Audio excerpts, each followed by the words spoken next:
আচ্ছা, আমরা এখন যেটা করবো সেটা হচ্ছে রেসপিরেশন। দেখো, আগের ক্লাসে আমরা যেটা করেছিলাম সেটা হচ্ছে ফটোসিনথেসিস। তো ফটোসিনথেসিসের মেইন উদ্দেশ্য কি ছিল? ফটোসিনথেসিসের মেইন উদ্দেশ্য ছিল কার্বন ডাইঅক্সাইড এবং জল এর সহযোগিতায় আমরা কি তৈরি করি? C6H12O6, মানে গ্লুকোজ তৈরি করি। আচ্ছা, কেন গ্লুকোজ তৈরি করি? What is the purpose? এর উদ্দেশ্যটা কি? এর উদ্দেশ্যটা কি কেউ বলতে পারবে যে কেন একটা উদ্ভিদ গ্লুকোজ তৈরি করে? কিসের জন্য? তোমাদের কি মনে হয় যে কিসের জন্য উদ্ভিদ গ্লুকোজ তৈরি করে? বলো, যার যেটা মনে হচ্ছে সেটা শুনি একটু।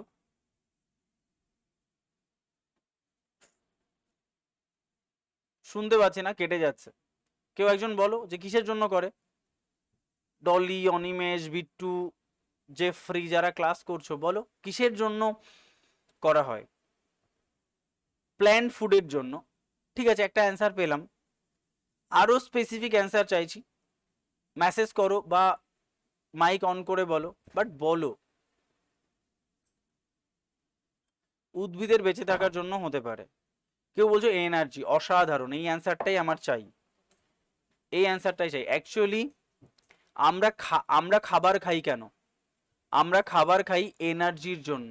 বিট্টু বলছে এটিপি, হ্যাঁ একই ব্যাপার।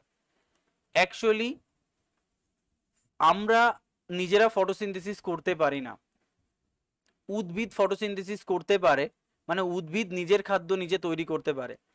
আমরা যেহেতু নিজের খাদ্য নিজে তৈরি করতে পারি না, তাই আমরা উদ্ভিদকে ভক্ষণ করি বা প্রাণীকে ভক্ষণ করে আমরা সেই খাবারটা খাই। কেন খাই? To gain energy.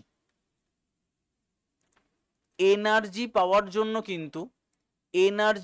জন্য কিন্তু আমরা এই খাবার আমরা খাই বা উদ্ভিদ তৈরি করে এনার্জির জন্য। আচ্ছা, এনার্জি দিয়ে কি হবে? এনার্জি দিয়ে উদ্ভিদ বা প্রাণী, মানে তুমি ভাবো প্ল্যান্ট যদি হয় তাহলে সে নিজের খাদ্য নিজে তৈরি করছে, ফুড নিজে তৈরি করছে। আর যে অ্যানিমেল যদি হয়, সে কোনো না কোনোভাবে ফুড অ্যাকোয়ার করছে, আইদার প্ল্যান্টকে ভক্ষণ করে না হলে অ্যানিম্যালকে ভক্ষণ করে। দুটোরই উদ্দেশ্য same, to gain energy. Energy, এই এনার্জি দিয়ে কি হয়? প্ল্যান্ট এবং অ্যানিম্যাল তাদের বিভিন্ন ফিজিওলজিক্যাল অ্যাক্টিভিটিস, মানে শারীরবৃত্তীয় কর্মকাণ্ড করে থাকে। তুমি ভাবো আজকে তোমার কাছে যদি এনার্জি না থাকতো, তাহলে তুমি তুমি হাঁটতে পারতে না, চলতে পারতে না, বাজারে যেতে পারতে না, পড়াশোনা করতে পারতে না। আমি গলা ফাটিয়ে এরকম পড়াতেও পারতাম না যদি আমার কাছে এনার্জি না থাকতো। এই এনার্জি আমি বা আমরা কোথা থেকে পাচ্ছি? এই ফুড থেকে পাচ্ছি। উদ্ভিদ কোথা থেকে পাচ্ছে? এই ফুড থেকে পাচ্ছে। তার মানে এই ফুডটাকে কি করতে হবে? ফুডটাকে জারিত করে, অক্সিডাইজ করে, ভেঙে এনার্জি বার করতে হবে। তাহলে যে প্রসেসের মাধ্যমে উদ্ভিদের বানানো খাদ্য বা অ্যানিম্যালের গৃহীত খাদ্য জারণ প্রক্রিয়ায় এনার্জি প্রডিউস করে, তার নামই রেসপিরেশন। তাহলে দেখো রেসপিরেশন, এই তাহলে রেসপিরেশনের টাইপ কত প্রকারের হতে পারে? Respiration may be of 3 type. কি বললাম? রেসপিরেশন 3 প্রকারের হতে পারে। একটাকে আমরা বলতে পারি অ্যানঅ্যারোবিক রেসপিরেশন, একটাকে আমরা বলতে পারি অ্যানঅ্যারোবিক রেসপিরেশন, একটাকে আমরা বলতে পারি অ্যারোবিক রেসপিরেশন, একটাকে আমরা বলতে পারি ফার্মেন্টেশন। মানে আলটিমেটলি আমরা কি করব? একটাই উদ্দেশ্য, এই ফুডকে জারিত করব। ফুডকে কি করব? জারিত করব। সেটা অ্যানোরোবিক ওয়েতে হতে পারে, সেটা অ্যারোবিক ওয়েতে হতে পারে, সেটা ফার্মেন্টেশন ওয়েতে হতে পারে। আচ্ছা দেখো, কথা হচ্ছে যে আমাদের টার্গেট হচ্ছে এনার্জি পাওয়া। আমাদের টার্গেট কি? এনার্জি পাওয়া। দেখো, তো অ্যারোবিক বা অ্যানারোবিক রেসপিরেশন মানে হচ্ছে, দেখো এরোবিকটা আগে বলি। এরোবিক কথাটা এসছে, কথাটা এসছে এয়ার থেকে। কথাটা এসছে এয়ার থেকে। তাহলে ইন প্রেজেন্স অফ এয়ার, মানে এয়ারের উপস্থিতিতে আমরা যদি ওই খাদ্যকে জারিত করি, তাহলে তার নাম এরোবিক রেসপিরেশন। রেসপিরেশন মানে কি? এই ফুড বা গ্লুকোজকে জারিত করা, এই ফুড বা গ্লুকোজকে জারিত করা। তাহলে সেই জারণটা যদি এয়ারের উপস্থিতিতে হয় তাহলে তাকে আমরা বলবো এরোবিক রেসপিরেশন। আর অ্যানঅ্যারোবিক, অ্যান কথার অর্থ হচ্ছে না, না, তার মানে যদি এয়ারের অ্যাবসেন্সে হয় তাহলে তাকে আমরা বলবো অ্যানঅ্যারোবিক রেসপিরেশন।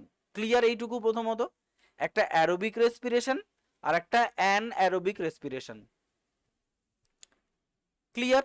দেখো এয়ারে কি থাকে, এয়ারে কি থাকে? অক্সিজেন থাকে, আর অক্সিডাইজ করার জন্য অক্সিজেন ম্যান্ডেটরি। তাহলে এয়ারে, এয়ারে অক্সিজেন থাকে। তাহলে তাহলে আমি বলতে পারি aerobic respiration is a process যেখানে অক্সিজেনের প্রেজেন্সে খাদ্যবস্তু জারিত হয়। আর অ্যানারোবিক রেসপিরেশন এমন একটা প্রসেস যেখানে অক্সিজেনের অ্যাবসেন্সে খাদ্যবস্তু জারিত হয়। তাহলে দেখো জারিত করার জন্য অক্সিজেন ইজ নিডেড, অক্সিজেন দরকার। বাট বলো তো অক্সিজেন যদি থাকে তাহলে জারণটা কমপ্লিট হবে কি কমপ্লিট হবে না? দেখো অক্সিজেন ছাড়া জারণ সম্ভব নয়। তাহলে অক্সিজেন যদি থাকে তাহলে জারণ কমপ্লিট হবে, আর অক্সিজেন যদি না থাকে তাহলে জারণ ইনকমপ্লিট হবে। তার মানে দেখো অ্যারোবিক রেসপিরেশনে যেহেতু অক্সিজেন রয়েছে তাই এখানে ফুল ফুল অক্সিডেশনটা হচ্ছে, কমপ্লিট জারণ হচ্ছে, কমপ্লিট অক্সিডেশন হচ্ছে।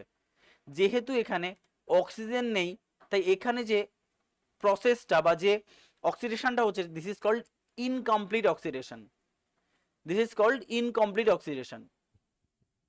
আচ্ছা এবার দেখো তুমি ভালো করে বোঝো, যদি যদি আমরা অক্সিজেনের প্রেজেন্সে অক্সিডেশন ঘটাই তাহলে খাদ্যবস্তুর ফুল এনার্জি পাবো।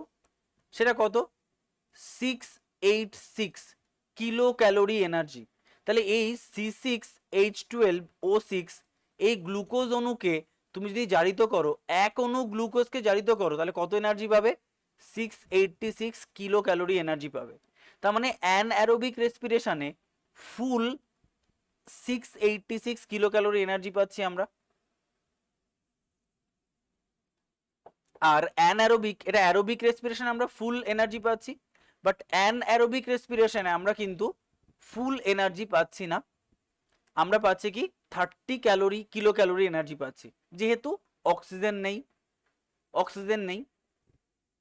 ক্লিয়ার সবার কাছে একদম? আচ্ছা এই অ্যারোবিক রেসপিরেশনটা তিনটে প্রসেসে হয়ে থাকে।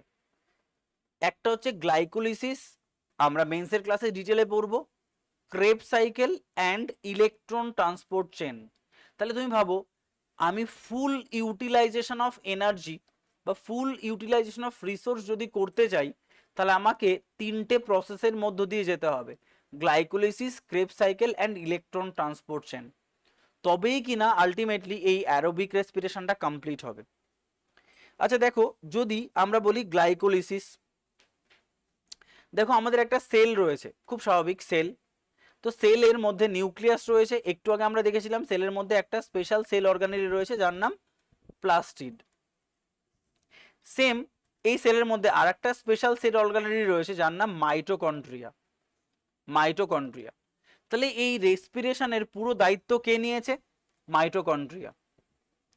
আর খাদ্য তৈরির পুরো দায়িত্ব কে নিয়েছে? প্লাস্টিড। দেখো কি সুন্দর, তাহলে প্লাস্টিড যে খাদ্য তৈরি করে তোমার কোথায় দেবে, এটাকে সাইটোপ্লাজম বলি আমরা সেলের। তাই প্লাস্টিড যে খাদ্য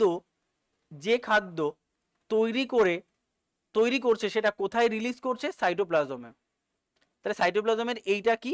এটা হচ্ছে C6H12O6। আচ্ছা এই সাইটোপ্লাজমে এই খাদ্যের উপরে একটা প্রক্রিয়া হয়, সাইটোপ্লাজমের মধ্যে এই খাদ্যের উপরে বা এই গ্লুকোজের উপরে একটা প্রসেস হয় তার নাম গ্লাইকোলিসিস। তাই গ্লাইকোলিসিস কোথায় হয়? সাইটোপ্লাজমে হয়। ক্লিয়ার? এরপরে ওই খাবারটা অ্যাকচুয়ালি কি হয় বলো তো? অ্যাকচুয়ালি হচ্ছে তোমার এই গ্লুকোজ সাইটোপ্লাজমে পাইরুভিক অ্যাসিডে কনভার্ট হয়। কি বললাম? সাইটোপ্লাজমের মধ্যে গ্লুকোজ পাইরুভিক অ্যাসিডে কনভার্ট হয়, মানে গ্লাইকোলিসিসের মেইন কাজই হচ্ছে formation of pyruvic acid from the glucose. তাহলে সাইটোপ্লাজমের মধ্যে গ্লুকোজকে পাইরুভিক অ্যাসিডে কনভার্ট করাই হচ্ছে এর কাজ। দেন পাইরুভিক অ্যাসিড কি করে, ধরো এই যে গ্লুকোজ পাইরুভিক অ্যাসিডে কনভার্ট, সেটা এন্টার ইনটু দ্য মাইটোকন্ড্রিয়া। তাহলে মাইটোকন্ড্রিয়ার মধ্যে ঢুকলো পাইরুভিক অ্যাসিড, সেখানে পাইরুভিক অ্যাসিডকে জারণ করা হচ্ছে, জারিত করে আলটিমেটলি কি তৈরি করা হচ্ছে, মাইটোকন্ড্রিয়াকে আমরা কি বলি, শক্তিঘর, এটিপি তৈরি করে বা এনার্জি তৈরি করে। তার মানে ক্রেবস সাইকেলের কাজ হচ্ছে এই এই পাইরুভিক অ্যাসিডকে জারিত করে এনার্জি রিলিজ করা। তাই ক্রেবস সাইকেলের থেকে আমরা কিন্তু এনার্জি পাচ্ছি। ক্লিয়ার? আচ্ছা, এই পুরো প্রক্রিয়ার জন্য দেখো কিছু বজ্র পদার্থ, কিছু ইলেকট্রন, এইগুলো কি ঘুরে ফিরে বেড়াবে, সেটাকে কি করা হয়, সেটাকে ইলেকট্রন ট্রান্সপোর্ট চেনের মাধ্যমে আবার বাইরে বার করে দেওয়া হয়। মাইটোকন্ড্রিয়া তুমি যদি স্ট্রাকচার দেখো, মাইটোকন্ড্রিয়া হচ্ছে একটা চটি জুতোর মতো দেখতে, এবং মাইটোকন্ড্রিয়া তোমার ডবল মেমব্রেনাস, দুটো মেমব্রেন দ্বারা তৈরি। তো সেলের মধ্যে যখন এনার্জি তৈরি হয়েছে, তো কিছু বজ্র পদার্থ কোথায়, বজ্র পদার্থকে প্রসেস করা হবে এই ইন্টার মেমব্রেনে বা ইনার মেমব্রেন অফ মাইটোকন্ড্রিয়াতে। তাহলে সেখানে যে প্রসেসটা হয়, this is called electron transport chain.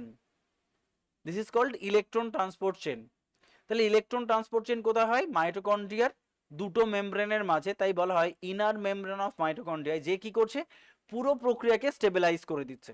তাহলে গ্লাইকোলিসিস প্রক্রিয়ায় গ্লুকোজ পাইরুভিক অ্যাসিডে কনভার্ট হয়, এই pyruvic acid enter into mitochondria and pyruvic acid এনার্জিতে কনভার্ট করে, অ্যান্ড আলটিমেটলি এই পুরো সিস্টেমটাকে স্টেবিলাইজ করে কে, তোমার এই ইলেকট্রন ট্রান্সপোর্ট চেন, যেটা হয় ইনার মেমব্রেন অফ মাইটোকন্ড্রিয়াতে। সবার কাছে ক্লিয়ার?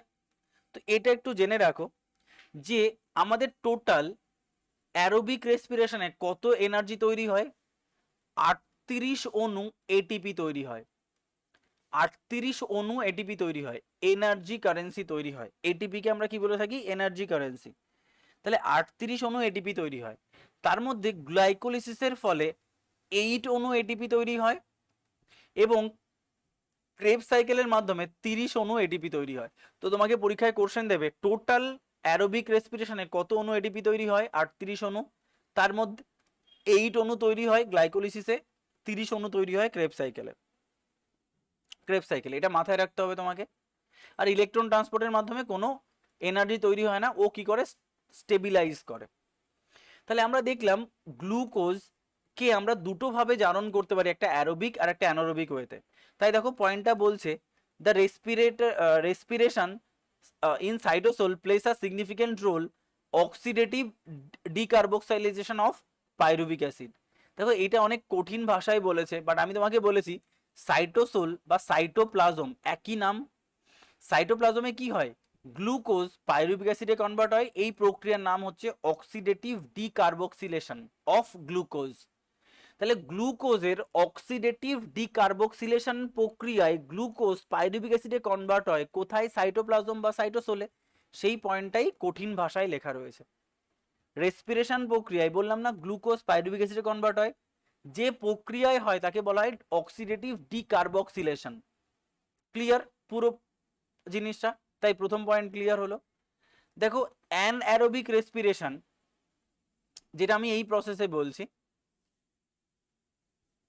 দেখো এই অ্যানারোবিক রেসপিরেশনে একটা কথা বলা হয়েছে, এই অ্যানারোবিক রেসপিরেশনে, সরি অ্যানারোবিক কেন বলছি, aerobic রেসপিরেশনে the electron transport chain is the only process that make direct use of O2.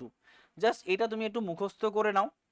এর কারণ হচ্ছে, এই কথা হচ্ছে যে ইলেকট্রন ট্রান্সপোর্ট চেনটা অনেক কমপ্লিকেটেড একটা প্রসেস, যেটা আমরা মেন্সেও পড়ি না, প্রিলিতে তো প্রশ্নই আসে না।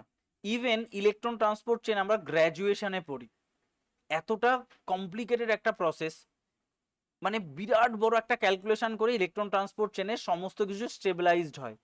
তো এইটুকু মাথায় রাখো যে ইলেকট্রন ট্রান্সপোর্ট চেনে অক্সিজেনটাকে ডিরেক্ট ইউজ করা হয়, করে এই পুরো প্রসেসটাকে স্টেবিলাইজ করা হয়। তাই বলা হচ্ছে electron transport chain is the only process that make direct use of O2, মানে এরা অক্সিজেনটাকে গ্রহণ করে আলটিমেটলি পুরো প্রসেসটাকে স্টেবিলাইজ করে। জাস্ট পয়েন্টটাকে মুখস্থ করে রাখো। আচ্ছা নেক্সট, এবার চলে যাচ্ছি একটা প্রসেস যেটা এখনো আমরা পড়িনি, দিস ইজ কল্ড ফার্মেন্টেশন। ফার্মেন্টেশনের বাংলা মানে হচ্ছে সন্ধান। সন্ধান, আচ্ছা সন্ধান generally this is a type of anaerobic respiration. তুমি বলতে পারো সন্ধান এক এক প্রকারের অ্যানারোবিক রেসপিরেশন। দেখো একটা হচ্ছে তোমার যেটা আমাদের বডিতে হয়, যদি আমাদের বডিতে স্বয়ংক্রিয়ভাবে নিজে নিজে হয়, this is called anaerobic respiration. আর যদি আমরা বডির বাইরে কোনো অ্যানারোবিক রেসপিরেশন ঘটাই ফিজিক্যালি, তখন তাকে বলা হয় ফার্মেন্টেশন। কি বললাম? যদি কোনো একটা অ্যানিম্যালের বডিতে এমনি এমনি হয়, তাহলে তাকে আমরা বলবো অ্যানারোবিক রেসপিরেশন। আর যদি আমরা ফিজিক্যালি এটাকে ঘটাই, তাহলে সেটাকে বলবো ফার্মেন্টেশন। এটা কিন্তু সঠিক ডেফিনেশন নয়, যেটা আমি তোমাকে বললাম জাস্ট তোমাকে বোঝানোর জন্য। জাস্ট তুমি মনে রাখতে পারো fermentation is nothing but a anaerobic respiration. এটা এক প্রকারের অ্যানারোবিক রেসপিরেশন, বাট ফার্মেন্টেশন কিন্তু দুটো প্রসেসের মধ্যে সীমাবদ্ধ। ফার্মেন্টেশন দু রকমের হয়ে থাকে। একটাকে আমরা বলে থাকি কোহলিক ফার্মেন্টেশন। কি বললাম? অ্যালকোহলিক ফার্মেন্টেশন, তাই বলা হয় alcoholic fermentation. Alcoholic, ALCHOLIC, alcoholic fermentation. আরটাকে আমরা বলি lactic acid, lactic acid fermentation. মানে যে প্রক্রিয়ায় অ্যালকোহল তৈরি করা হয় তাকে বলা হয় অ্যালকোহলিক ফার্মেন্টেশন। যে প্রক্রিয়ায় ল্যাকটিক অ্যাসিড তৈরি করা হয় তাকে বলা হয় ল্যাকটিক অ্যাসিড ফার্মেন্টেশন। সেম, যেহেতু ফার্মেন্টেশনকে আমি অ্যানারোবিক রেসপিরেশনই বলছি, তার মানে অ্যাবসেন্স অফ এয়ারে হয়, যেখানে এয়ার নেই। আর যেখানে এয়ার নেই সেখানে কি নেই? অক্সিজেন নেই। তাহলে অ্যাবসেন্স অফ অক্সিজেনে গ্লুকোজ অণুর জারণ ঘটানো হয়। সেম একই রকম আমি এখানে বলেছিলাম। তো এখানেও কি এনার্জি কম তৈরি হবে, কারণ এখানে এনার্জি সব থেকে বেশি তৈরি হবে, কারণ এই প্রক্রিয়ায় অক্সিজেনের ফুল ইউজ হচ্ছে, এখানে অক্সিজেন ইউজ হচ্ছে না, তাই ইনকমপ্লিট অক্সিডেশন হচ্ছে এবং আলটিমেটলি 36 কিলো ক্যালোরি এনার্জি তৈরি হচ্ছে। আচ্ছা দেখো, তোমরা নিশ্চয়ই জানো মদ তৈরি। মদ কি করে তৈরি করা হয়? এত ভালোবেসে আমাদের ছেলেমেয়েরা মদ খায়, তো সেই মদ তৈরির প্রক্রিয়া তুমি যদি জানো, তাহলে তোমরা সত্যি বলতে পাগলা হয়ে যাবে। যেটাকে দেশি মদ বা রাম বলা হয়, যেটা খেয়ে আমরা নিজেদের বিরাট মানে অ্যারিস্টোক্রেটেড মনে করি, সেই রাম তৈরি করা হয় বাংলা ওয়েতে। বাংলা মদ বলে না, কি করে জানো? এই যে ভাতটা আমরা সকাল বিকেল দুপুরে খাচ্ছি, সেই ভাতটাকে কি করা হয়? একটা মশারির মধ্যে নেওয়া হয়, ঠিক আছে? মশারির মধ্যে নিয়ে আলটিমেটলি একে একটা জলের মধ্যে বা যে কোনো তোমার বলতে পারো জলের মধ্যে এটাকে পচানো হয়। কি বললাম? জলের মধ্যে একে পচানো হয় এবং এই জলের মধ্যে ইস্ট দিয়ে দেওয়া হয়। ইস্ট ইস্ট ইস্ট যেটা, এই ইস্ট এর এক ধরনের এনজাইম রিলিজ করে। ইস্ট এক ধরনের তোমার ছত্রাক টাইপের। তো এই ইস্ট কি করে? জাইমেজ, ইস্টের একটা এনজাইম রয়েছে জাইমেজ। এই জাইমেজ এনজাইম এই ভাতকে পচাতে সাহায্য করে এবং এই পুরো সিস্টেমটা ঘটানো হয় মাটির নিচে। মানে মাটির নিচে গর্ত করে একটা সিস্টেমের মধ্যে জল নিয়ে তার মধ্যে ভাত পচিয়ে মাটি চাপা দিয়ে দেওয়া হয় এবং ইস্ট ঢুকিয়ে দেওয়া হয়। এতে কি হবে? 15 দিন পরে যা গন্ধ হবে সেটা তো কল্পনাই করা যায় না। এইটাকে বার করে সেটাকে পিউরিফাই করে যে লিকুইড বার করা হয় সেটাই বাংলা মদ। এখানে কি তৈরি হয়? Methyl alcohol. এই প্রক্রিয়াতে গ্লুকোজ মানে কি? এই যে ভাত মানে কি? গ্লুকোজ, যাকে আমি অ্যাবসেন্স অফ এয়ার মাটির নিচে জারণ ঘটাচ্ছি এবং এখান থেকে যে মানে লিকুইডটা পাচ্ছি, দিস ইজ বাংলা মদ। এইটাকে বলা হয় অ্যালকোহলিক ফার্মেন্টেশন, যেখানে অ্যালকোহল তৈরি হচ্ছে, ঠিক আছে? আর এটাকে সফিস্টিকেটেড ওয়েতে যখন বিদেশে তৈরি করা হয়, সফিস্টিকেটেড মাটির নিচে নয়, মেশিনে তোমার বিভিন্ন কেমিক্যাল ইউজ করে তৈরি করা হয়, তখন তাকে বলা হয় বিদেশি মদ। কিন্তু প্রসেস ইজ সেম। যেখানে ইস্ট লাগবে, আমাদের পয়সা কম তাই মাটির নিচে, ওদের পয়সা বেশি মানে মেশিনে। সেখানে তৈরি হয় ইথাইল অ্যালকোহল। বাংলা মদে থাকে মিথাইল অ্যালকোহল, বিদেশি মদে থাকে ethyl alcohol. Ethyl alcohol is good for health, but methyl alcohol is bad for health. Methyl alcohol খেয়ে মানুষ মারা যেতে পারে, মানে দেশি মদ খেয়ে মানুষ মারা যেতে পারে, বাট বিদেশি মদ খেয়ে মানুষ মারা যায় না। সেই জন্য দেখবে শীত প্রধান দেশে ওদের কাছে বিয়ার ফেয়ার খুব ইজি ব্যাপার একটা। ঠিক আছে, তাহলে this is called alcoholic fermentation.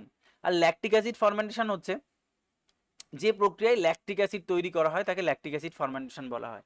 যেমন তুমি যদি ভাবো আমরা জিম করছি দেখবে ডাম্বেল তুলছি, আহ আহ আহ তুলছি ডাম্বেল, একটা পর্যায়ে দেখবে আর হাত উঠছে না, আর উঠবেই না। এই যে উঠছে না মানে কি, মাসেল গেট ফ্যাটিক, বা মাসেলের মধ্যে কি হয়েছে, এত স্পিডে আমরা ডাম্বেল তুলেছি যে সেখানে পিওর অক্সিজেন ইউজ হয়নি। আমাদের বডিতে যে গ্লুকোজ বা খাদ্যবস্তু রয়েছে সেটা অক্সিজেনের অ্যাবসেন্সে কি করে, ওটাকে জারিত করে ল্যাকটিক অ্যাসিড তৈরি করে দেয়। আর ল্যাকটিক অ্যাসিড তৈরি হওয়ার জন্য তোমার ওই মাসেলটা ফ্যাটিক হয়ে যায়, মাসেলটা অকার্যকরী হয়ে যায়। সেই জন্য দেখবে অনেকক্ষণ কাজ করার পরে আমাদের মাসেলে কি হয়, ল্যাকটিক অ্যাসিড সঞ্চিত হয় due to lactic acid fermentation. সেই জন্য আমাদের মাসেল গেট ফ্যাটিক, তাই বলা হয় পেশির ক্লান্তি। তাহলে পেশির ক্লান্তি কেন হয়? অ্যান্সার ফার্মেন্টেশনের জন্য। কি ধরনের ফার্মেন্টেশন? Lactic acid fermentation. তাহলে পুরো প্রসেসটা আমি বোঝাতে পারলাম। আচ্ছা দেখো, এই যে রেসপিরেশনটা হলো, this respiration is called cellular respiration. মানে সেলের মধ্যে যে রেসপিরেশন হচ্ছে, সেলের মধ্যে বলতে আমাদের body is made up of 10⁵56 number of cell. তাহলে একটা সেলের মধ্যে গ্লুকোজের জারণকে বলা হয় সেলুলার রেসপিরেশন। আর সেলের বাইরে আর একটা রেসপিরেশন হয় যাকে বলা হয় এক্সট্রা সেলুলার রেসপিরেশন। কি বললাম? সেলের মধ্যে যেটা হয় this is called cellular respiration, সেলের বাইরে যেটা হয় this is called extra cellular respiration. Clear? আচ্ছা, এক্সট্রা সেলুলার রেসপিরেশনকে আমরা বলে থাকি শ্বসন। এই যে আমরা নিঃশ্বাস প্রশ্বাস গ্রহণ করছি, নিঃশ্বাস ত্যাগ করছি, this is called extra cellular respiration. This is done by our lung, ফুসফুস, যেটা আমাদের ফুসফুসের মাধ্যমে হচ্ছে। What is the purpose of extra cellular respiration? The purpose of extracellular respiration is to purify our blood. এই যে দেখো ব্লাডে কি হচ্ছে বা সেলের মধ্যে কি হচ্ছে, প্রচুর মেটাবলিক অ্যাক্টিভিটি হচ্ছে সেলের মধ্যে। এই যে তুমি ভাবো রেসপিরেশন হচ্ছে, রেচন হচ্ছে, এক্সক্রিয়েশন যেটাকে বলা হয়, এগুলো হওয়ার জন্য প্রচুর বজ্র পদার্থ তৈরি হচ্ছে। তাহলে সেলের মধ্যে বজ্র পদার্থ তৈরি হচ্ছে, সেটা ব্লাডে মিশছে। তো ব্লাড উইথ বজ্র পদার্থ, যাকে আমরা বলি ডিঅক্সিজেনেটেড ব্লাড বা খারাপ ব্লাড, সেই ব্লাডটা থেকে বজ্র পদার্থগুলোকে বাইরে বার করতে হবে না? তাহলে তুমি ভাবো ব্লাড উইথ বজ্র পদার্থ, তাহলে আমি দু ধরনের বজ্র পদার্থ নিয়ে কথা বলছি। এই ব্লাডের মধ্যে মেইনলি দুটো বজ্র পদার্থ খুব গুরুত্বপূর্ণ, একটা হচ্ছে ইউরিয়া, একটাকে আমরা কি বলবো ইউরিয়া, আর এটাকে আমরা বলবো কার্বন ডাইঅক্সাইড। দুটোই বজ্র পদার্থ ব্লাডের মধ্যে, যেটা দুটোই তৈরি হচ্ছে সেলের মধ্যে। কেন? সেলুলার রেসপিরেশন বা সেলুলার মেটাবলিক অ্যাক্টিভিটির জন্য ব্লাড তোমার সেলের মধ্যে ইউরিয়া এবং CO2 তৈরি হচ্ছে। আর সেলের মধ্যে ইউরিয়া এবং CO2 তৈরি হলে সেটা গেট অ্যাটাচ টু দ্য ব্লাডের সঙ্গে মিশছে, সেই ব্লাডকে পিউরিফাই করতে হবে। তো এই ব্লাডের মধ্যে ইউরিয়া পিউরিফাই করবে কিডনি, যাকে আমরা আগের ক্লাসে করেছি এক্সক্রিয়েটরি সিস্টেম। তো এক্সক্রিয়েটরি সিস্টেমের মেইন কাজই হচ্ছে ব্লাডকে পিউরিফাই করে, ইউরিয়াকে রিমুভ করে। আর এই এক্সট্রা সেলুলার রেসপিরেশন এর কাজ হচ্ছে এই ব্লাড থেকে CO2 কে পিউরিফাই করা। বুঝতে পারছো? তাহলে ব্লাড যখনই ফুসফুসে আসে, মানে লাংয়ে আসে, তো লাং কি করে, এই অক্সিজেন গ্রহণ করলো, এই অক্সিজেনটা ব্লাডের সঙ্গে মিক্স করে দিল, আর ব্লাডের কার্বন ডাইঅক্সাইডকে ও গ্রহণ করলো, CO2 বাইরে বার করে দিলাম। তাহলে দেখো আলটিমেটলি লাংয়ের কাজ হচ্ছে CO2 পিউরিফাই করা, ইউরিয়াকে পিউরিফাই করে হচ্ছে কিডনি। তাহলে এটাকে বলা হয় এক্সট্রা সেলুলার রেসপিরেশন। তাহলে বিভিন্ন অ্যানিমেল তার কি অর্গানের মাধ্যমে রেসপিরেশন ঘটায় তাকে বলা হয় রেসপিরেটরি অর্গান। আমরা যেমন, আমাদের যেমন রেসপিরেটরি অর্গান ইজ লাং, তো তেমনি কিছু অনুন্নত প্রাণী রয়েছে যাদেরও রেসপিরেটরি অর্গান রয়েছে। যেমন ককরোচের রেসপিরেটরি অর্গান কাকে বলা হয়? ট্র্যাকিয়া। তো মুখস্থ করতে হবে এইগুলো, যে ককরোচ বা যাকে আমরা আরশোলা বলি তার রেসপিরেটরি অর্গান কি? ট্র্যাকিয়া। ক্র্যাব, স্পাইডার, স্করপিয়ন, ঠিক আছে, এদের রেসপিরেটরি অর্গান কি? বুকলাং। বুকলাং, বই ফুলকা বলা হয়, বহি ফুলকা বা বুকলাং, পুস্তক ফুলকা বলা হয়। আচ্ছা, প্রন মানে যেটাকে আমরা বলছি চিংড়ি, যার হচ্ছে গিল, মাছ, ম্যাক্সিমাম সমস্ত ফিশ তারা গিলের মাধ্যমে রেসপিরেশন করে থাকে। কানকো। লিমুলাস, লিমুলাস একটা আর্থ্রোপোড টাইপের, তো এই লিমুলাস বুক গিলের মাধ্যমে কি করে থাকে? তোমার রেসপিরেশন করে থাকে। হোয়েল বা তিমি মাছ এরা কিন্তু লাংয়ের মাধ্যমে করে থাকে। তো আমরা কিছু important respiratory organs with animal বলে দিলাম। যেমন আমি যদি হিউম্যান বিং বলি তাহলেও সেটা কি হবে? লাং হবে। লাংয়ের মাধ্যমে তারা রেসপিরেশন করে থাকে। তো ক্লিয়ার সবার কাছে? সবার কাছে ক্লিয়ার রেসপিরেশন কি, এক্সক্রিয়েশন কি, তোমার ফটোসিনথেসিস কি? কারো কোনো প্রবলেম থাকলে করতে পারো।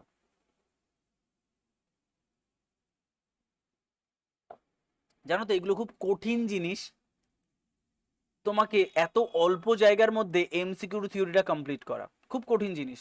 থিওরি ডিটেলে পড়ানো খুব ইজি হয়, কিন্তু অল্প একটু পড়বো, this is the concise version of full respiration. সত্যি অর্থে এর বাইরে রেসপিরেশন কিছুই নেই। তুমি মেন্সে পড়লেও এই যে যেগুলো আমি এখানে পড়ানোর জন্য বোঝালাম সেটাকেই ডিটেলে লেখা রয়েছে। বুঝতে পেরেছো? তাহলে এটাই হচ্ছে ফটোসিনথেসিস, সরি এটা হচ্ছে রেসপিরেশন। আর আমরা আগের ক্লাসে তো ফটোসিনথেসিস পড়লাম।